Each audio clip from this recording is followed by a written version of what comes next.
Company बरोबर असेल तर मग आम्ही अपेक्षा कशी करायची की टीडीपीचाच एक खासदार हा देशाचा आता तिथं एव्हिएशन मिनिस्टर आहे, विमान वाहतुकीचा मिनिस्टर आहे, मग त्याच्या माध्यमातून अजितदादांचा घात का अपघात याची इन्व्हेस्टिगेशन ही कशी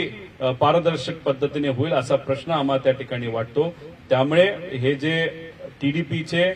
देशाचे एव्हिएशन मिनिस्टर आहेत त्यांनी तिथल्या तिथं राजीनामा आपला दिला पाहिजे, कारण का हे इन्व्हेस्टिगेशन सुरू होण्यापूर्वी जर त्यांनी सांगितलं असतं की टीडीपी आमचा जो ग्रुप आहे, आमचे जे फॅमिली मेंबर आहेत त्यांच्याच एका कंपनीला व्हीएसआरला फंडिंग केलंय तर आम्ही ते स्वीकारलं असतं, पण ती गोष्ट तुम्ही लपवली। मग व्हीएसआर ज्याची तुमच्याबरोबर कमर्शियल म्हणजे आर्थिक आणि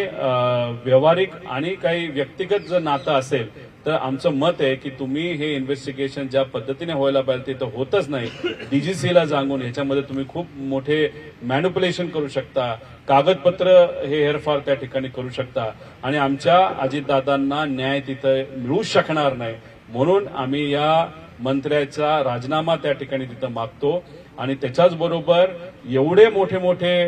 लोक, काही राज्यातले पण काही मोठे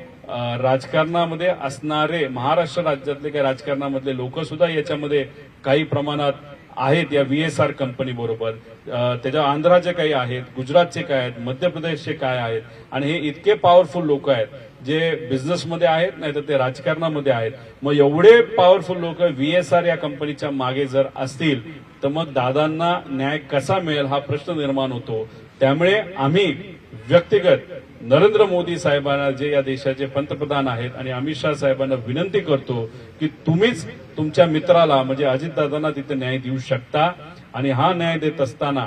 तुमचे मित्र पक्ष जे कुठले आहेत ते राजकारणाच्या हेतूतून त्यांचा पाठिंबा तुम्ही तिथं घेतला असला तरी अजितदादा हे तुमचे मित्र होते, त्यामुळे मित्राला आणि मैत्रीला तुम्ही महत्व देता का राजकारणाला हे येत्या काळामध्ये आपल्या सर्वांना त्या ठिकाणी बघावं लागेल। पण एवढे मोठे लोक याच्यामध्ये सहभागी असल्यामुळे आणि व्हीएसआरला पाठराखण करत असल्यामुळे जर न्याय मिळायचा असेल तर ताकदवान लोकच लागतील आणि आज जर बघितलं तर सगळ्यात पॉवरफुल लोक हे नरेंद्र मोदी साहेब जे पंतप्रधान आणि एचएम म्हणजे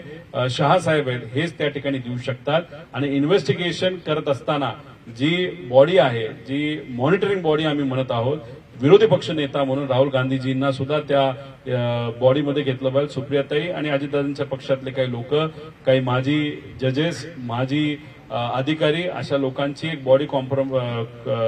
तयार करून त्यांनी तिथं मॉनिटरिंग केलं पाहिजे अशी आमच्या सगळ्यांची मागणी आहे। आणि त्याच्याचबरोबर महाराष्ट्राचे मुख्यमंत्री साहेब यांना सुद्धा विनंती करतो आपण याच्यामध्ये त्या ठिकाणी लक्ष घालावं। सर्वच नेत्यांना तिथं विनंती करतो की लक्ष घालावं आणि काही लोक आणि खास करून बीजेपीचे लोक ते सुद्धा महाराष्ट्रातले हे जे काही ट्रोल आणि या लोकांना पैसे देऊन उगाच या विषयाला दुसरीकडे नेण्याचा प्रयत्न करतात त्यांना सुद्धा तुम्ही सांगावं, त्यांचे कान त्या ठिकाणी धरावे, कारण तुम्ही जर बीजेपीचे ट्रोल अशा पद्धतीने जर इथं या इन्व्हेस्टिगेशनला या प्रेस कॉन्फरन्सला नाव खराब करत असतील तर लोकांच्या मनामध्ये एक शंका निर्माण झालेली आहे की असं का आणि ह्यांना इन्व्हेस्टिगेशन नकोय का, दादांच्या बाबतीत काय झालं हे यांना समजून घ्यायचं नाहीये का, मग यांना भाजप का सपोर्ट करते, असे वेगवेगळे प्रश्न हे लोकांच्या मनामध्ये त्या ठिकाणी निर्माण होत आहेत।